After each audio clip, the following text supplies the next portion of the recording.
Well, welcome to part two, everybody. We're hosting a network coordinator event series to discuss some of the really interesting questions that we face as we start to coordinate in more networked ways. And we're so fortunate to have awesome, experienced panelists with us today to speak about this issue of scaling. What does scaling mean in a network context? And how might we respond to the challenge of building capacity among our network? For those of us who are in a leadership position, it may feel a little different from how we may have learned to coordinate in the past or to enable people around us. So we're really lucky to be hearing from Jessie and from Jay and from Anna. So welcome, the three of you, very much. I apologize to anyone who has shown up who was excited to meet Dr. D and KG. They were unable to join us for this session, so hopefully we still have a future conversation where they can join.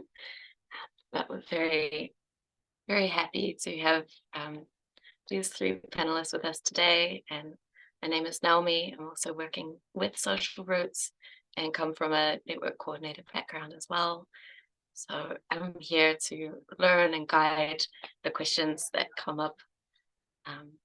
And I think a nice way to start that is to hear from each of our panelists about some of the experiences that you've had in network context.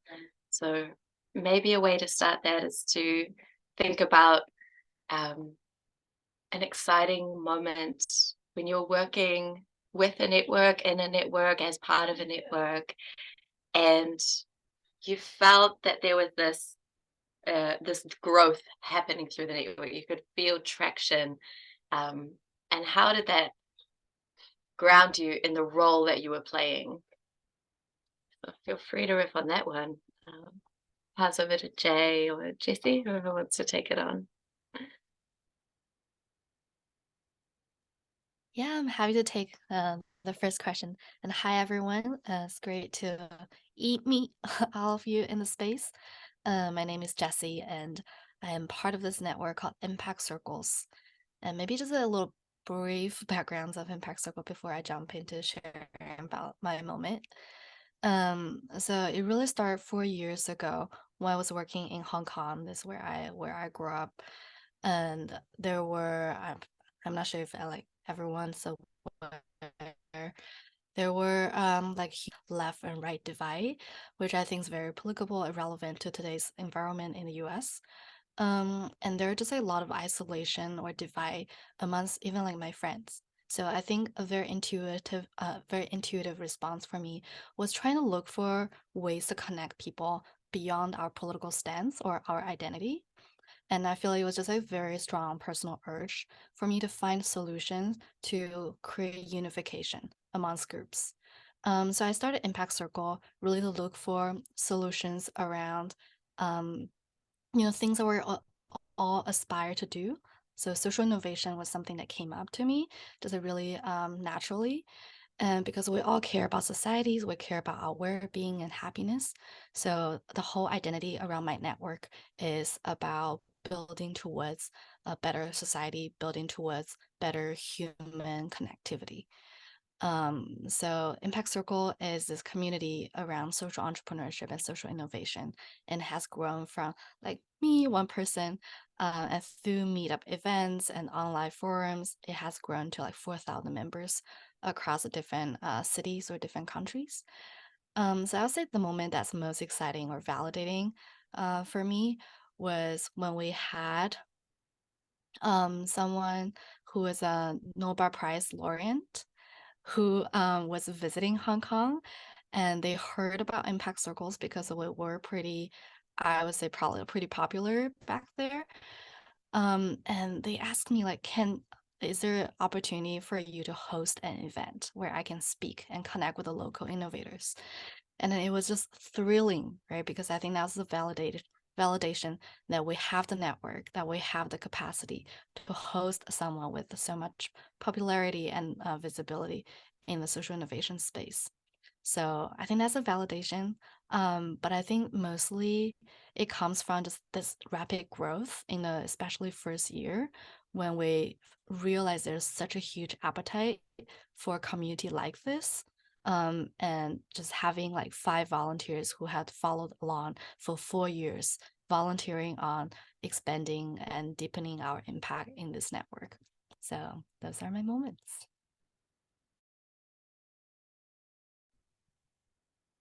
Awesome. Thanks, Jessie. I'll jump in. Thanks for that. Jay Carmona, you may know me from such campaigns as the Rush Limbaugh advertiser boycott campaign, 350 fossil fuel divestment. And I'm going to be talking about some of where I started my early career, which is in organizing mass protest and civil disobedience movements that turn into major scaled infrastructure. And that's sort of like where I started my career. And then I noticed in the progressive movement and the left, we weren't doing many of the things, and we didn't have the traction, right? Naomi's talking about traction. We didn't have the traction, and we were grinding so hard.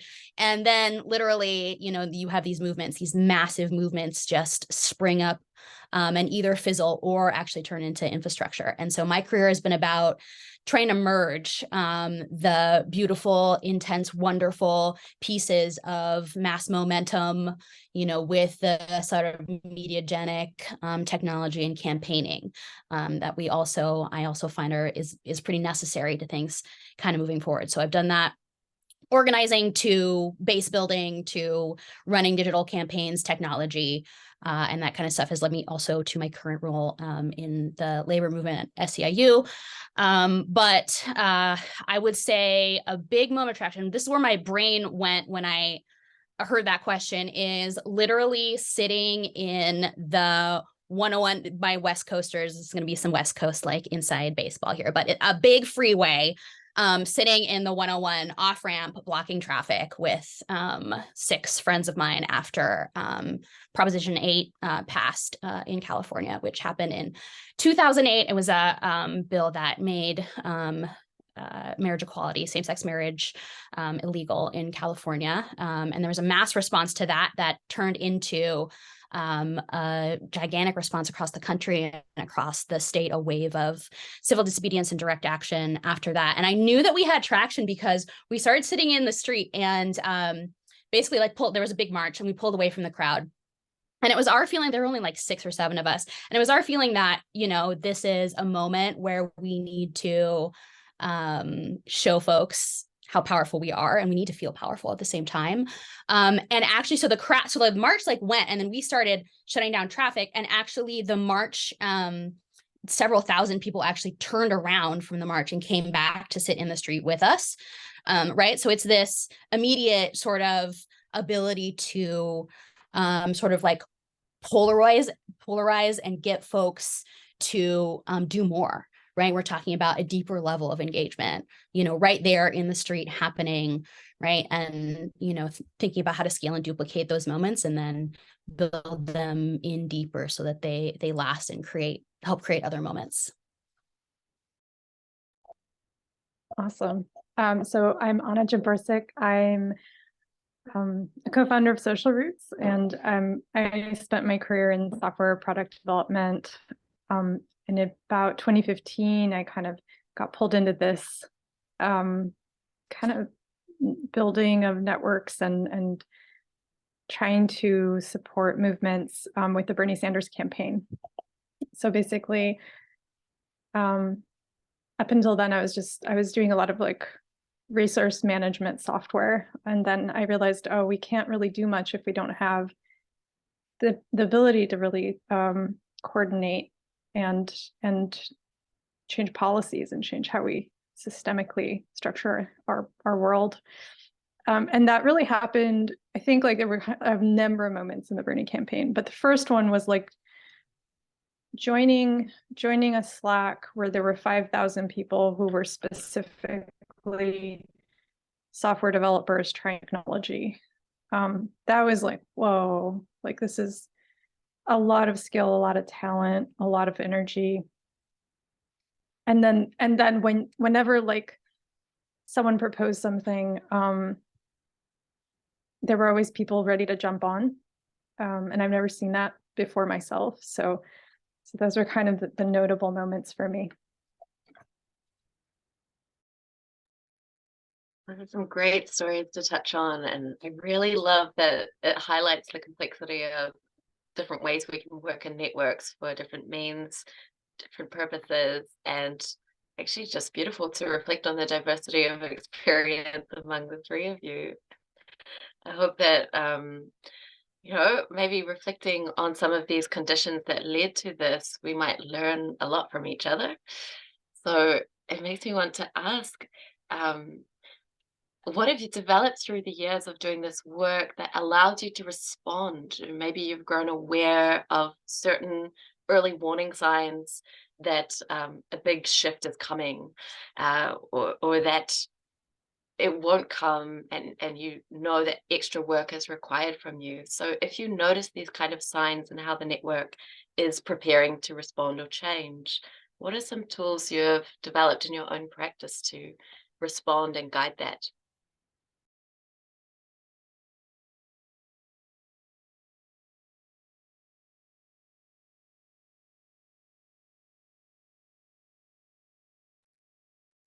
Do you have to choose somebody? I feel like we're all being very polite. Go. Maybe a I can case of thinking about it. I can certainly start. So when I think about the things that go well, is like everyone jumping on the bandwagon really, really excitedly. And when I think about when things start to fall apart, is when people ask the question of what am I supposed to do? Like a lot of people are asking that question. And then one of two things happens. They either find something to do, like that's sort of their own idea or unrelated or not helpful, or they kind of just don't do anything.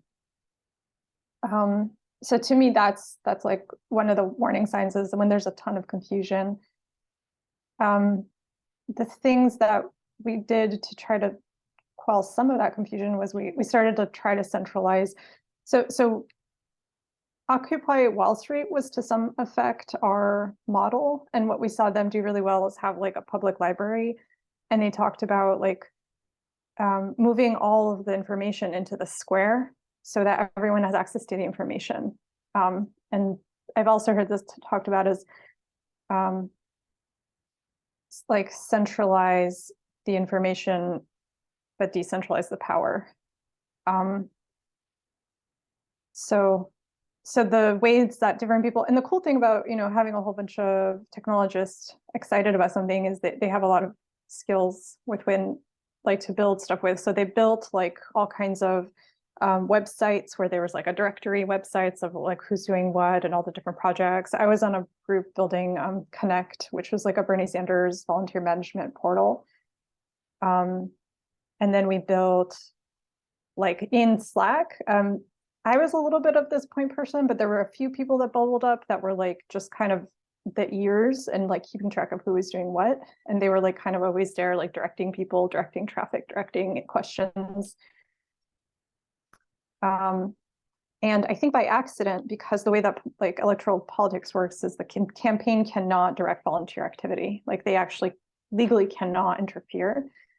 So it was like by force, this decentralized network.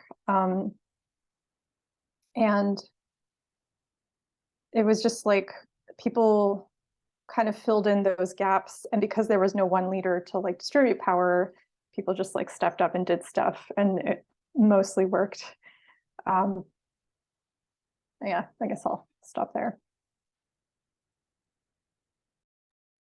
Yes, I love it. Yeah. So, and I'm resonating with several of the themes that Anna was just talking about, right? So and one of the panelists from the last panel, which by the way, plug, y'all should definitely listen to that panel, was talking about was the phrase doing business in the open, right? So I think that's an incredibly crucial precursor condition to doing this stuff, right, is actually an orientation towards sort of a do-it-yourself orientation, sort of a nobody's coming to save us orientation. That is also, and as a requirement of that, doing a lot of business in the open. Anna was talking about having a repository, right? A library, right? And those are all, to me, themes, correct me if I'm wrong, Anna, of giving folks the access to do what they need to be able to do, right? I call this in my work agency. So I like an orientation toward high agency, which means, do you know what needs to be done? And can you do it? Can you get your hands on the stuff to do it? It's a pretty simple, kind of quick and dirty, right? Most of this stuff that I've created, like, it needs to work in the street.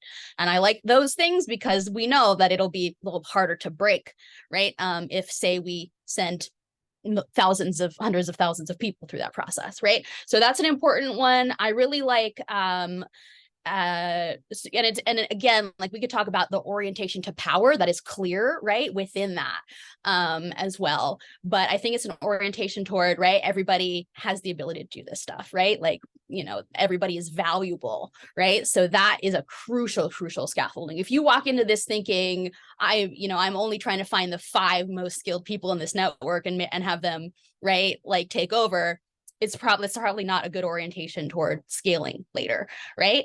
Other good conditions, I like to look for good campaign traction in the work that I do. And what I mean by that is, I call it kind of catalyst campaigning. So using the campaign to create infrastructure, right? So the campaign is a pathway. You may be running several, but the single thing you're doing or the campaign you're running, you're actually using that to create the relationships, to create right, because people need a why to do something, right? I'm not going to, I have a reason for why I go to the party, right? I'm going to this bar for a reason. Even if it's to meet people, that's a reason. But I need a longer term reason to stay at the bar, right? We're getting something done, right, as a team there, right? No matter what that is. And that's what a campaign, should be. So a good campaign, like, issue, right, that is also reflective of the deeper change that we want to make. A really good example is fossil fuel divestment, right? We want a deeper change where we're looking toward a more carbon-free, less climate change riddled future, right? And fossil fuel divestment is a pathway to that. The campaign is not everything, but super important, especially since we live in a world of, you have to be able to put a campaign on it, right? So to me, the campaign is like the shiny sticker, but the infrastructure that we're building and how we're scaling, and at least having some internal understanding that is the pathway, is going to be a really good, precursor to actually doing that scale, right? And you can definitely, teach that to folks en masse and make that clear in a lot of different ways, right? That we are actually being clear about, we're actually trying to build infrastructure here. We're actually trying to build something giant, right? So that people can see that is at least a general pathway forward, is a really good one. I resonate a lot with that, Jay, and also Anna. I think the access is a huge piece, right? Like, I think just like, we as a network coordinator, sometimes we have all this network and resources, and we know people, but I think creating community ultimately is not creating this central and all this relationship one-on-one, but it's like weaving, right, all the relationship amongst the members themselves. So I think, to me, access in a community also means access to those relationships. So one condition that I think that signals a big shift was having a lot of tractions amongst the open member database. So that is database when never a member is on board, they share their information and they can access the other information as well. And we start creating more and more conditions, events amongst their self-organized community events to allow those network amongst themselves to be to start forming. So I thought that was a very important condition. And the second, Jay, what you mentioned about like defining that how to the goal, I thought that's just so incredibly important. But one thing that I failed at doing was kind of defining that how as a network coordinator. And I feel like if we know the direction, that we're gonna figure out how, right? So I think there's one thing to like manage that ambiguity and feel comfortable with it. And there's another thing to actually make a decision at some point to say, okay, this is how we're gonna do it, right? No matter we're gonna fail or not, we need to like experiment and stick to this experiment for a while to like if this is working well or not. So I feel like we didn't do that very well at the beginning. So aside like a couple of members came to me like, I love community, so acting. So I feel like those are just like voices that resonate, just like came in my head whenever I was like, okay, I need to define how, and I need to make a quick decision to say this is what we're doing for the next 3 years. We've all done it, Jessie. It's happened to all of us. Yes. Just to tack onto that, right? And that's to be differentiated from giving people a whole bunch of strict directions about the direction, right? We're just talking about a general pathway, right? We're talking about a general direction. I like to, there's going to be, with humans in any space, there's going to be a certain amount of flailing around. That's right. That's good. That survival is flailing around sometimes. And I like to say, we just need a little tiny bit of coordination. So we all generally maybe flail in one general direction, east, west, right? We're talking about general directions, not subscribed pathways, right? Because we have to let people build it together. This is also why I kind of like having a campaign with my network, right? Because not everybody's a sociologist. You can't go up to everybody and just be like, yes, we're building relationships. That relationships will build layers on top of one another. And then we're going to build out infrastructure with scale and blah, blah, blah, right? Like not everybody's going to get that, but being like, no, we're divesting pension funds from fossil fuels so that we can take on the fossil fuel industry is actually also true. Absolutely 100% true. There's no lie there, right? But people will start to see, right, the rest of this beautiful thing that's human social movement, right? As you go and, right, you're sort of like in a vehicle going in that general direction, if that makes sense. Yeah, I'm hearing it. It's a show, not tell approach, especially. But I'm so glad you named this, Jay, because this is what I was thinking, listening to you all is people are all so different and so human. And when we're focusing on building relationships, that's something everyone is naturally wired to do. And you're really, speaking to something that it's not about having a specific skill set in order to be engaged and involved, maybe even take on forms of leadership. And that leads me into this idea of how to scale in a fractal way. So when you think about these new practices, maybe a lot of people have not grown up seeing examples of how we might organize, and to even offer so much agency at the one thing could feel overwhelming. Like, if I'm supposed to be in charge, then who do I go to when I have a question, when I don't know what to do? So I'd love to hear a little bit about how do you bring on folks who have a passion to do something and maybe want to find a leader to tell them every step of the way. Are there ways that you can invite someone into experience that agency for themselves? So one of the things I did was I started the Sierra Club for a little bit. The Sierra Club does an incredible job teaching people how to form small teams and work like within a very specific task. And then they have kind of like a fractal. So they have these like little task forces, and then they have these like regions. And they're one of the few nonprofits in the US that spends a reasonable amount of resources with kind of trying to build like grassroots volunteer movement. And it's interesting because in a lot of ways they are kind of fractal in that sense, even though they're very hierarchical. They're pulling people in, like when they pull people into their little task force teams, they have somebody who's like in charge of moving that team forward, and they have a very specific like role within the ecosystem. So one task force I was on was like coal, like stopping additional like methanol refineries and coal related projects in the Pacific Northwest. And they actually, like in the past decade, they've stopped 300 new like projects that were around building new dirty fossil fuel refineries or power plants. So they're actually really quite effective, but we never like hear about all the stuff that they do because it's kind of it's kind of like the stuff that didn't happen that could have happened.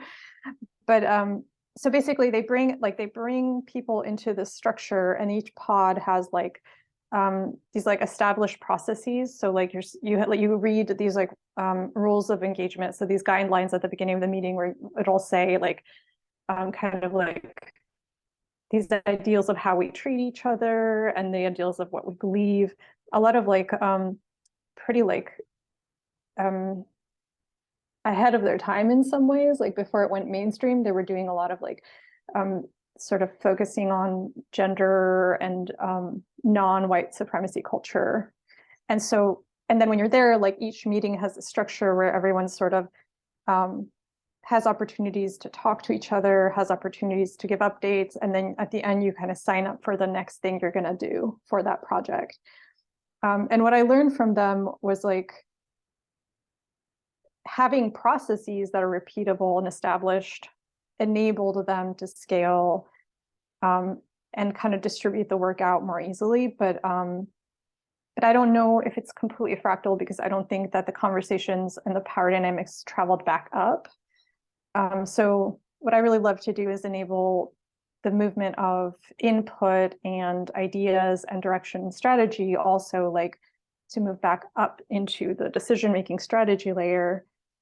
And I think that's when I ran into like double linking ideas of like forming teams that are like kind of almost like representative democracies. And then you have a little more of this like fractal activity that also has the ability to move information back up to the top, and it's like a slightly more adaptive system.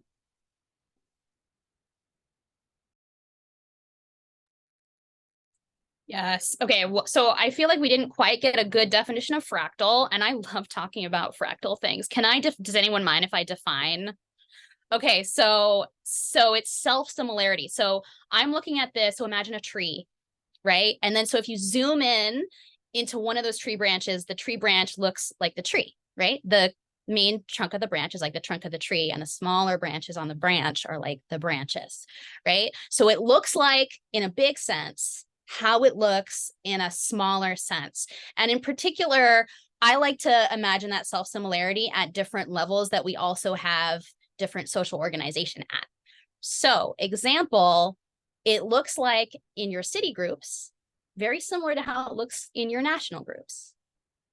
It looks like in your county or your province groups, very similar to how it looks in your city groups, right? I actually have a diagram. I don't know if we want to do diagrams. I could share for a hot minute, but because it's actually a very visual concept. But what's awesome about this on a person-to-person level is that if I walk into, I'm coming from a city group, I go into a county group, I have some understanding and similarity without anybody giving me instructions, right? So what this creates is it creates this amazing freedom of movement and familiarity and comfort for humans as we move, which we're going to absolutely necessarily have to do between our city campaign level and our county campaign level and our national campaign level. I have some understanding of how things are going to get done at the center as I do out, at the branches.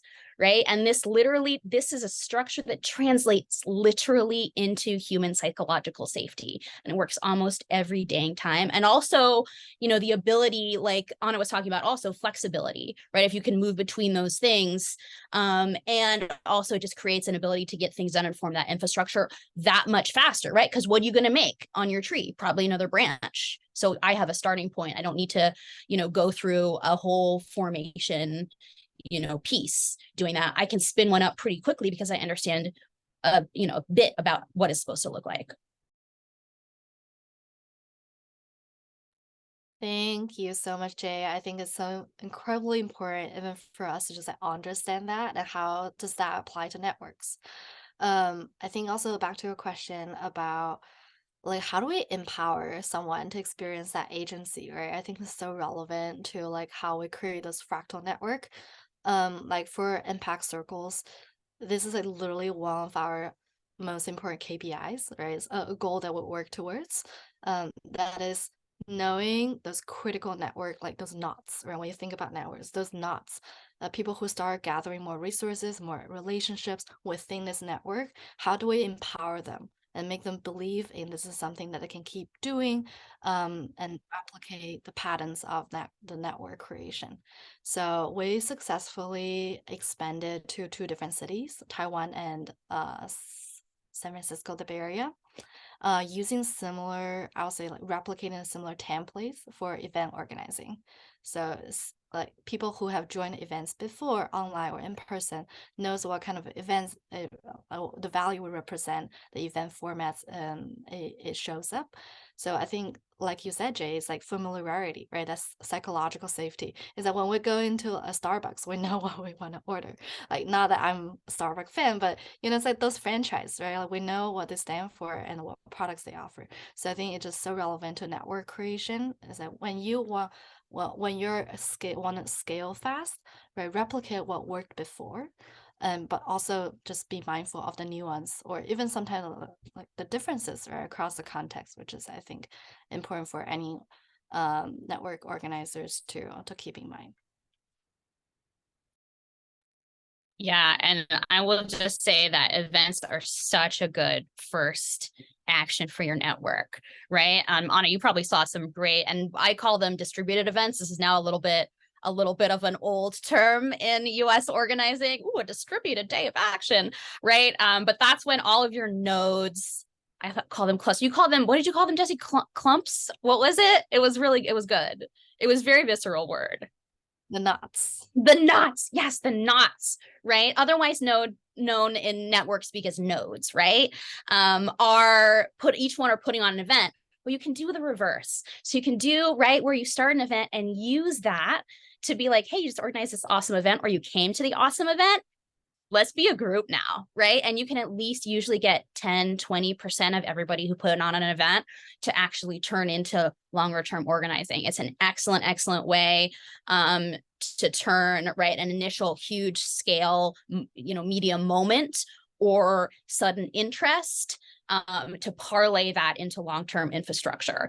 And what I like about events also is that they put people into contact with one another locally or whatever, internet locally also, right? In knots, right? So that I don't want everybody to build a relationship with me, right? That would just create me in a big spider web. And that's not what we're doing here, right? But they need to be connected with one another, right? In order to do that, they need to be at the same place at the same time, right? So this is why I don't favor petitions for that model, right?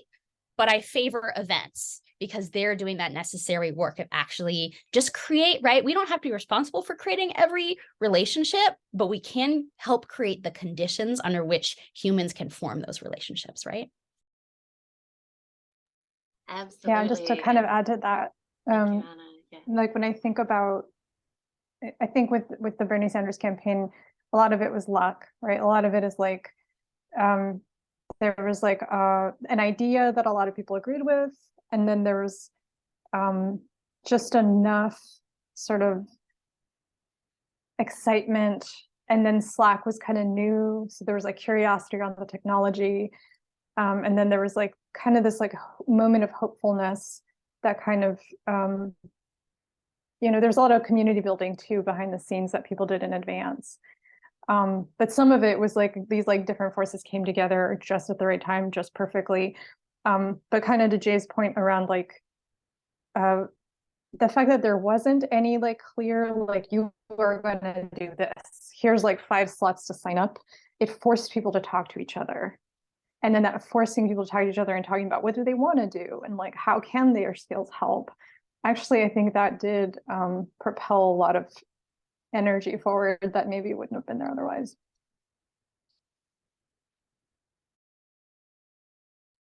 I heard earlier, Anna, you spoke about in the Slack space this role of the ears or the people who are listening to the incoming conversations. And beautiful to think there is the human capacity for the type of person who wants to play that role to empower themselves into that position. But I wonder if we want to go a step further and say a lot of this work to organize events or, maybe prompt the network a little bit to say, can we do something to meet? Can we find an opportunity or a why?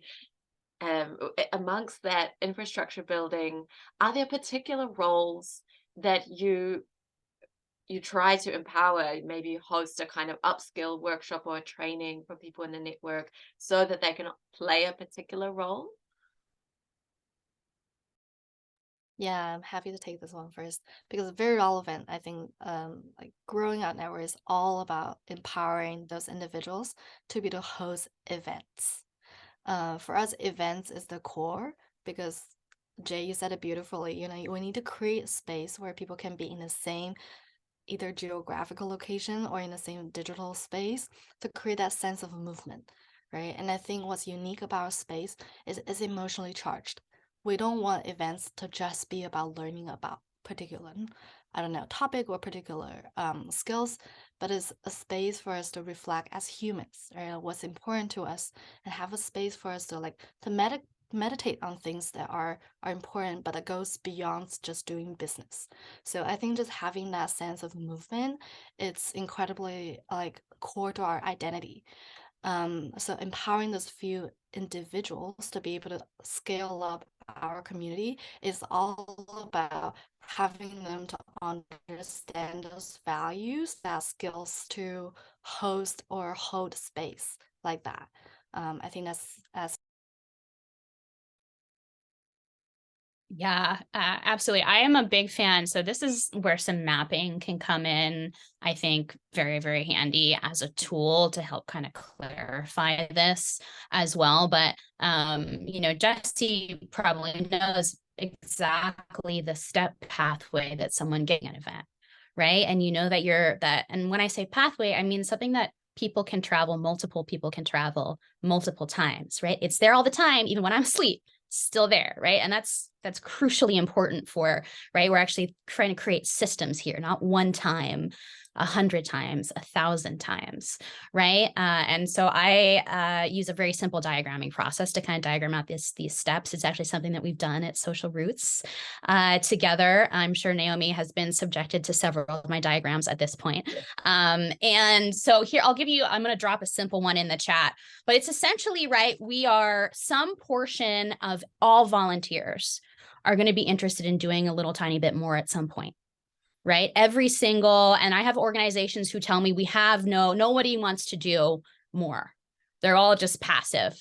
And I'll go on their Facebook page and I will find people who are like doing all kinds of things, right? And wanting to do all kinds of things, right? So it starts with a sign up. It starts with somebody raising their hand. I like to put events in the center. I like to put also where we're capturing their data over there where it says CRM, attending an event. And then we're going to say at one of those events, hey, do you want to do a little bit more? Anybody? And like a couple people are going to be like, yes, I'm in. I want to create the spreadsheet. I'm good at spreadsheets.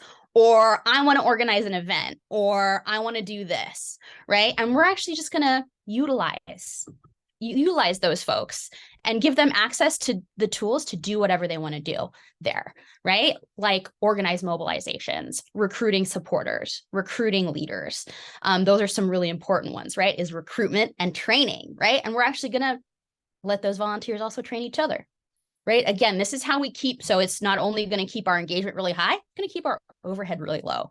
So folks talking about, hey, how do we actually resource these things? So keeping clear structure, right? And understanding how we're using our tools together and how volunteers are really crucially, or supporters or whatever you call them, are a super important piece of that work, and creating a system that's constantly plugging those people, into more and more work is going to be a system that grows, right? And we don't need a lot of overhead to do this. I've seen this done for millions of dollars. I've seen this done for no dollars, right? So, here's just a little basic model. You can do it any way you want, right? But you see how people are constantly coming through this flow, right? It's a machine that's going to grow its infrastructure as it goes. And then just kind of add to that. So a lot of the things about roles I probably just learned from Jay. So I'm not going to try to restate in worse words. But one of the things, so two things come to mind. One is what I'm going to get on my soapbox a little bit. What I see the most important thing in any team is at least one role where someone is doing the project management / strategy work. Like, you have to have at least one person in each team that's asking the questions of, what are we doing? Like, why, how, and who? And if there's not one person like consistently driving that forward, most of the time what happens is you end up with like 2 people stick around, everyone else leaves, and they're moving in a direction that may or may not be helpful. So my biggest insight from watching all the different, I think there were like 40 different projects in the Sanders, Coders for Sanders groups. The ones that were the most successful had that role. So that's my takeaway from that. And the other thing, when I think about roles and I think about setting up these processes for scale, Lauren Hebert, who was in the last session, the biggest thing I learned from her was, don't ask people to do group tasks and don't ask the group to do people tasks. So like having some sort of culture where you say, okay, in this team, we know, we're like figured out what we're doing, we're figured out who's doing what. If someone needs to do any sort of research, like what tool are we going to choose? Writing a report draft, doing some sort of documentation, that's a person task, and that should just be done by a person. So that there's a little bit of that clarity of roles, like when to assign and when to like collaboratively do something.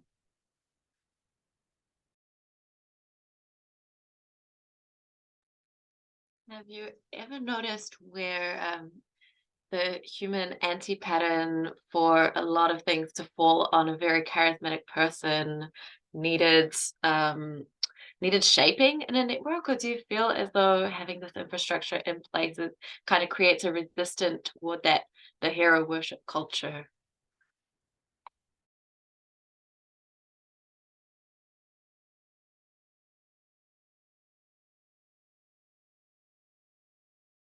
It's a tough one, huh?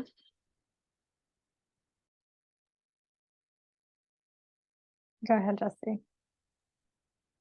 Yeah, I was like, this is such a great question because it's the one that I've been struggling with for 4 years. And I didn't realize that until I was trying to expand the network and empower someone else to be the community leader. And then this person came to me saying that, oh, but everyone knew you and they saw you as the community builder. And then I realized like, oh, like, oops, like I can't expand my network until that I can remove myself from the center. So it's been really hard, but I have to say that it really redefined my definition of community building, where I think what I see as a success is whenever a community leader, a community builder can remove themselves from the community and the community still sustains, still being regenerative. And that's when the community is going to be sustainable, can be successful. So I think in an effort to do that, I wouldn't say I'm like ultimately successful. In an effort to do that, what I've been trying to do is to utilize the different community volunteers who are identified as those knots to have their voices to be more prominent.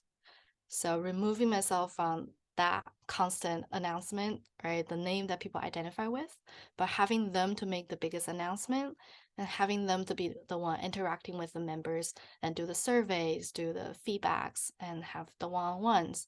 So gradually, I think members start to identify different points of contacts, and they'll be like, oh, where's Jessie? But why does that matter anymore? So I think after doing that, it's kind of moving in the right direction. I noticed that my those key volunteers are getting more direct contacts, direct responses, instead of like having all this question directed to me. So that's kind of how I measure success for that scaling.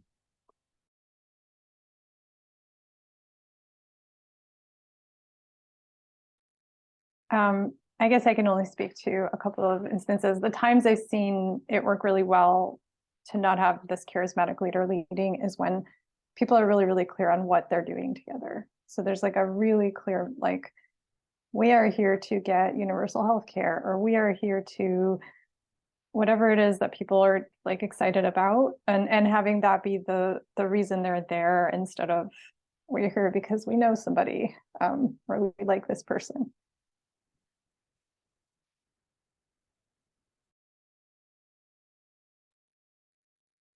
Yeah, just to say, this is something that's probably going to happen to everybody, right? And there are direct historical reasons for this, 500 years of colonialism, for example, just things like that, right? 500 years of one person flexing and everybody else cowering, right? That's going to have an impact. And it's going to be a constant system that we have to build systems to do other things.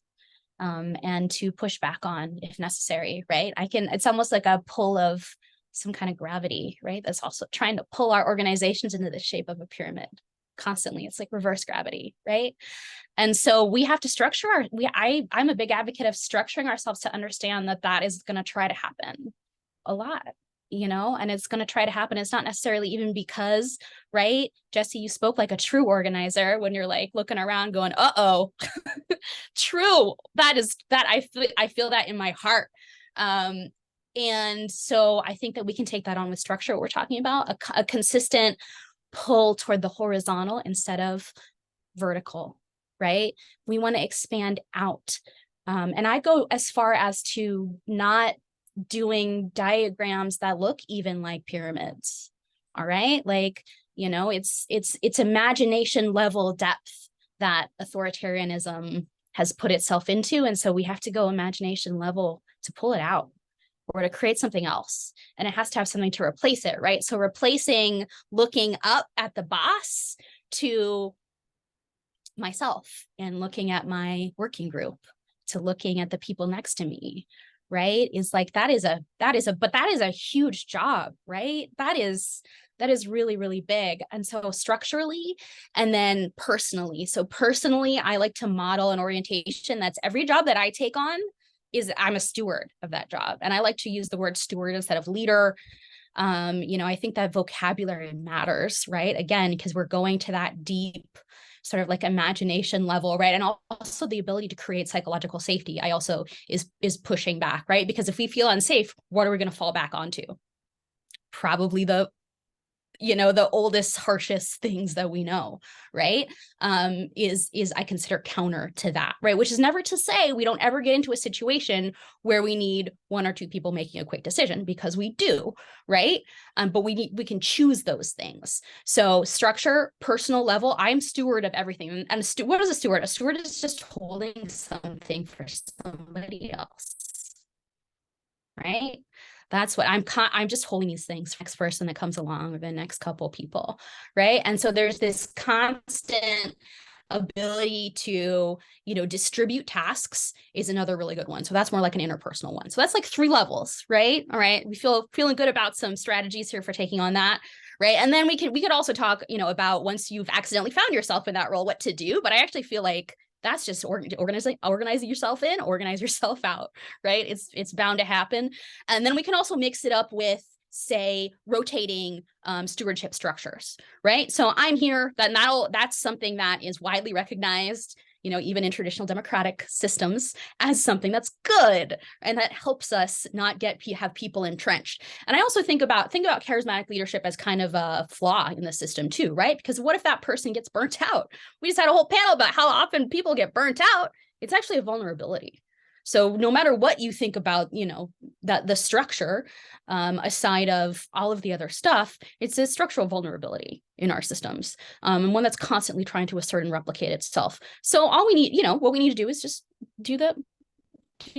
create opposite systems and create systems that, rotate out, add more people. That's another good one. All the folks who teach you about authoritarianism are always arguing more leadership actually helps. And I think that's absolutely right. More stewards.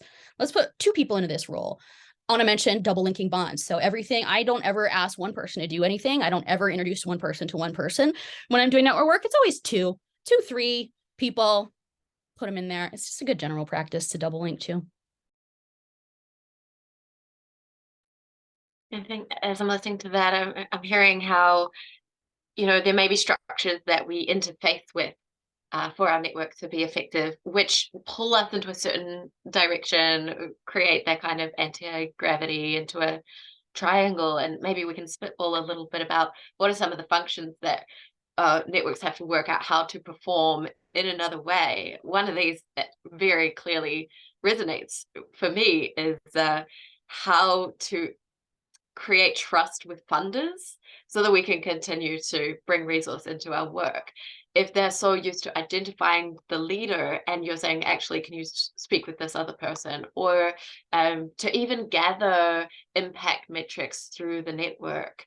So I'm curious to maybe investigate this through the lens of, are there ways that this fractal way of organizing actually helps with gathering impact metrics and liaising with other structures? And I mean, if you like to even highlight what struggles have you had in this effort? Oh man, I have so much to say about this. I know we have 3 minutes, so try to be short. So one of the things that I saw happen a lot in volunteer networks that are especially like political networks that are super distributed. It's just like all over the place. Everyone's doing whatever they want. It was really hard to see we had like hundreds of like work groups. A, who was doing what? B, of the people that were doing stuff, like what actually, like who did the stuff that actually did the most impact? Like, what are the things that worked really well? And then it was hard to see, like, okay, so the things that worked really well, like what about it worked well? Like, why did it work well? Was there some process in the team? Was it a way of thinking? Was it an idea? Was it an execution? And then a lot of times I saw a ton of people who did stuff and then kind of left. And then after they left, it was like, oh man, we had like an article in Wire magazine at one point because we built this get out the vote tool. We reached millions of people on Facebook. We like increased the primary turnout by an estimated 60,000 voters. And so we started to get attention from the media, and there was a Wired article and they interviewed me because I was the product manager of that tool. And they kept trying to like say, okay, who did it? And I was like, it was truly, truly, truly like 40 people. Like it was truly, truly, truly a huge team effort. And they clearly just like wouldn't accept that. And I think the outcome of that is like, the people that worked on that didn't necessarily get credit for it. No one really got to see their face or see their name or like see their talent. It was really hard to move that information up the chain so that people started to understand where the power actually came from, or where the ideas came from, or what are the things, who are the people that should be like, asked when things change, or like people that would have a lot to contribute or a lot to say were kind of invisible, which created a vacuum. And then it also made it really, really hard to kind of make a case like, hey, I think this is happening and I think we should fund this thing, or I think these are the people we need to involve in this decision. So then with that vacuum, all you have is you revert to like the people in charge just kind of making all the decision without any of the information.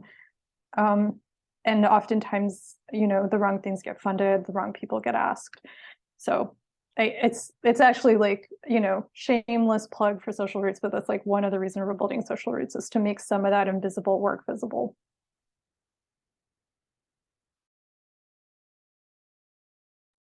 Thank you. And just to acknowledge, Christina says you need to jump. So if that's the case, thank you very much for your contributions to this conversation. Yeah, thank you. I'm catching a flight right now, so I'm going to jump off. Thanks, Thanks, everybody. Anna, great meeting you. Yeah, I can go next.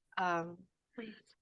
Yeah, I think it's incredibly like I didn't even plan that it wasn't a goal at first when we decentralized our community to be able to get the impact matrices more easily and in a more meaningful way. Until we had a couple of chapters where we had a couple of like micro community within the community. And then we start to see that it's not just a number that makes sense or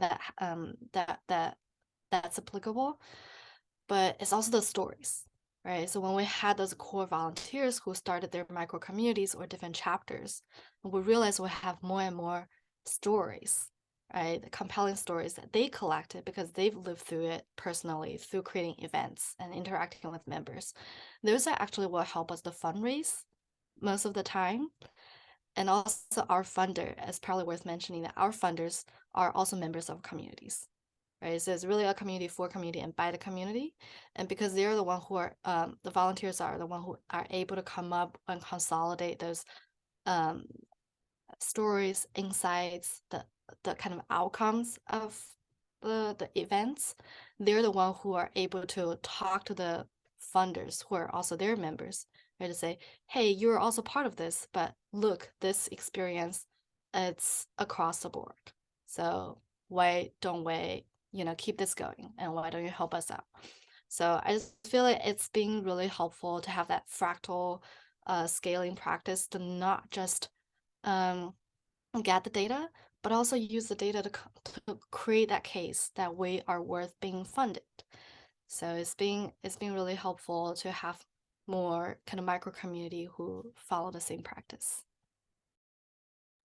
Heck yeah. Yeah, I find a lot of the time, if the community is asked what's working or what's not, as long as a good slice of everybody is kind of identified and represented and able to be safe enough in that space to be honest, that you get a pretty good list of things. And some of them are community specific, but I have seen some, strong trends. And I will say, and I'll speak to the US kind of NGO, what we call nonprofit kind of system, because that's what I'm most familiar with as well. But every couple years in my work, a funder will come along or a PhD student or an agency that a funder has hired, and they'll go, we're trying to figure out how to measure social movement.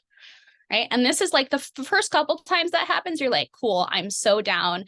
And then after that, it's sort of like, and this is 5 or 6 rounds, y'all, and it's like, can we figure this out? And I've seen a lot of different really cool approaches, but I think that some learning has to be done in the funder space about how to encourage and replicate what's actually working in distributed networks that are not just ones that are currently funded and currently holding, nonprofit, right? So a really good example of movements that are both institutionalized and non-institutionalized in the US and globally is the open source movement. Y'all met the open source movement. That is a movement and a network that has produced so much software, so much culture, and it's a giant decentralized network, right? Which has spawned multiple different institutions, right? We're talking about that level, right? I'm talking about networks, and what I'm trying to build are networks that are holding multiple different institutions that are being funded, that are then redistributing those resources, multiple different areas where people can donate, and have those resources distributed. And I think it's important for networks at every level to have a communications working group, maybe a fundraising, working group that are getting the community to agree on what are we saying about ourselves and how are we measuring our success so that we can report on it if we're trying to get foundation funding, right? And I refer folks again back to this diagram. These diagrams are good also because you can use these, just referring you back to my diagram, to get a good measurement. So how many people are making it all the way through and how many people are making it to the crucial points in this can be measured fairly easily, mapping it to digital tools, right? Mapping it to some sort of data. So you can get the data side all the way from, you can tell who's making it from a website all the way over to recruiting supporters, right? So you can see here, and you can see this to here, right? You can see who's coming over here. And then we can also look at, we have mobilizations. So mobilizations are great. They're a classic way to show how big it is, how many events they have. These are classic things that funders are looking at now. But I also think on the funder side and also on the, you know, movement side, on our side, we have the mobilization is the flower on the root ball. You know what I mean? And that root ball is all relationships and infrastructure that is, you know, not being kept track of and not being funded, right? And not being looked at as something that's powerful, right? So we're just funding mobilizations, not long-term between election cycle infrastructure, which is not as sexy and not as mediagenic, but is absolutely necessary to making those sexy mediagenic things happen unless you want to spend a whole bunch of money. And that's speaking as somebody who's received a whole bunch of money to do those things without any of the infrastructure, and it did not result in infrastructure built later, right? So we really need to fund the root balls, not the flowers. You know what I mean? /rant, sorry. Oh, it's a whole thing about what's visible and invisible and recognizing to fund some visible things. You've got to invest in the invisible first to lead to it.